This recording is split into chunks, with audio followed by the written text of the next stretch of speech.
Inakuja Tongo Nguvu, mimi ni presenter Ali your entertainment here. The aim is always for amazing. Tuko Kempinski kwa ajili ya shughuli moja for the grand launch ya Buy Simu, na miongoni mwa watu ambao wamefanikiwa kufika of course ni Khalif, Kairo pamoja na Wavinya. Tunataka tupige nao story kidogo tujue inakuwaje. Mambo vipi rubani? Mambo iko fresh kabisa. Kwanza karibu, alafu pili hongera. Asante. Mteni wa pili naona umepita. Lazima. Kwani wa kwanza ilikuwa noma? Ndio mjani inakuanga noma. No, you given unapongo 1 year kufanya. And you given up to 10 attempts. It's a very complex exam. So ukimaliza hiyo now you can go up for the airlines. It's a very serious exam. Yeah. Ni kama zile za medicine. Hakuna sijui B, hapo ni either you pass or it's an A or nothing. Yeah. Kwa hiyo ilikuwa chance yako ya pili ambayo ulikuwa umepewa. But finally nilimaliza. So what would have happened ungefail ya pili? No, unapewa 10 times. You actually given 10 times to do it. Yeah. So if those 10 times lapse, sasa wanakuambia sasa wewe you have to go back to school and start and just take your time and then come redo all of them. Kidogo watu wakizungumza wakisema mbona umekuwa ukiendesha ndege na ulifail? Najua. So watu hawaelewi. How does it work? Hapana, there actually 2 licenses. Already I'm a licensed pilot. Even before I did the exam, I was already flying. So I have what we call a private license. That allows me to fly. Like I can fly Wavinya, I can fly my family. I can fly in any setting provided I'm not getting paid. Okay. So now the commercial removes that restriction and also allows you to fly very big aeroplanes. So it allows you to fly passengers, 10 passengers. So ukiwa kama sasa nikiwa na private, but I can still fly even some light jets, but now inakonganeo restriction. Like lazima uende ufanye more studies so that you're able now to fly for bigger airlines and big planes. Yeah. We get to hear from Wavinya. Yes. So interesting. An event with Kairo, yeah? Yeah, first time. How is the feeling? A bit nervous, but fun. Yeah, thought it's gonna be fun. Yeah. Who dressed your husband? You? Yeah, I helped him pick the outfits. Of course. Yeah. And how has it been being with Kairo for the time you've been together? I mean, so far so good. We both knew exactly what we wanted when we were getting into this. Yeah, so far it's been fun and yeah, all good. Can't complain. Okay. Talking about you knew what you want, both of you. What is that one thing that you really love about Kairo? I think he's a very focused guy. He knows exactly what he wants. When I say that, like, I'm cutting across everything when it comes to businesses, relationships, everything. Yeah, he knows exactly what he wants.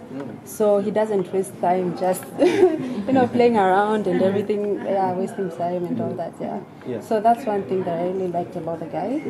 What you dislike about him? Nothing. Nothing. Yeah. I'm really interested to know this.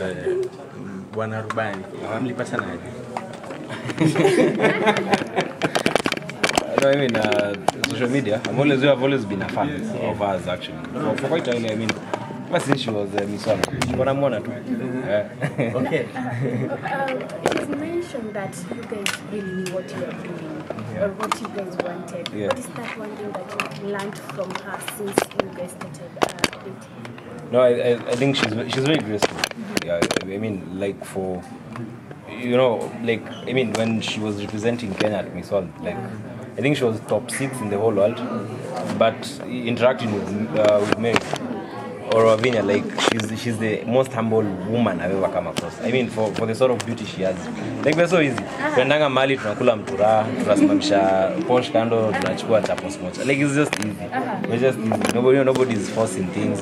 We don't live to a standard. As we're just chill. We're just living life one day at a time. So I'm really impressed by how humble she is. Yeah. Wavinya, every time pekine mtu ambaye anakuwa close na Kairo, that is friends, ex wake, always watu wanaingiaga pale kwanza kumchimba, kumtafuta, Waswahili wanasema kumchokonoa kwenye mitandao. Has it worked for you, and maybe how do you deal with such critics? I mean, it's okay. It's not the first time I'm having the fair share of, cyberbullying. Been a victim before as Miss Kenya, so yeah, it's fine. I know how to deal with it. It's just part of life, Not everyone is as kind as you are, so. Yeah. And also to add on that, Kairo, sijui nimwite activist ama nimwite wapi, nikuweke wapi hapo, right? And anaweza amka post anything. How do you take it like when he wakes up and posts anything on Twitter, where? No, it's fine. You know, Kairo, he's his own person. Yeah. When I met him, it's not like I was trying to control him or whatever, or change the way he thinks or the way he does things, no. So I just let him do him as long as it's 100% respectful. On my end, you know, like respect is a deal breaker for both of us. So, yeah. Kairo, deep Mr. Rubani. Yeah, go pretty. Umebazishwa hapo. Na niko na ile swali tu in regards to what you've been doing on social media. Yeah. You have been vocal for a while campaigning against the incompetency of the government. Yeah. But for now umetulia sana. Yeah. There are dirty studies happening. Kairo hasemi chochote. Yeah. Has Kairo been bribed? Why is Kairo so quiet? No, I mean, this might come off arrogant, but I don't think I have many problems, and I'd never go to bed with politicians. That's one thing about me. I'm so proud, and I have a distaste for the current breed of Kenyan politicians.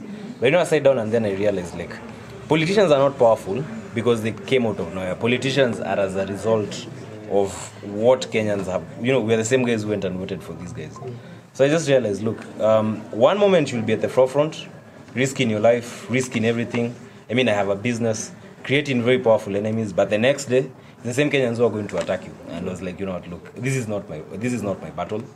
But what I'm just hoping as a Kenyan, now as a private citizen, I don't hold any role in government or anything, is that in the next election, people are going to use their brains. You know, we're all going to think through before we do anything. Because right now, I mean, this country is just, things are not working right. And the moment you start taking these things to heart, trust me, you really, I mean, during those days, the days I stayed up late, I couldn't sleep.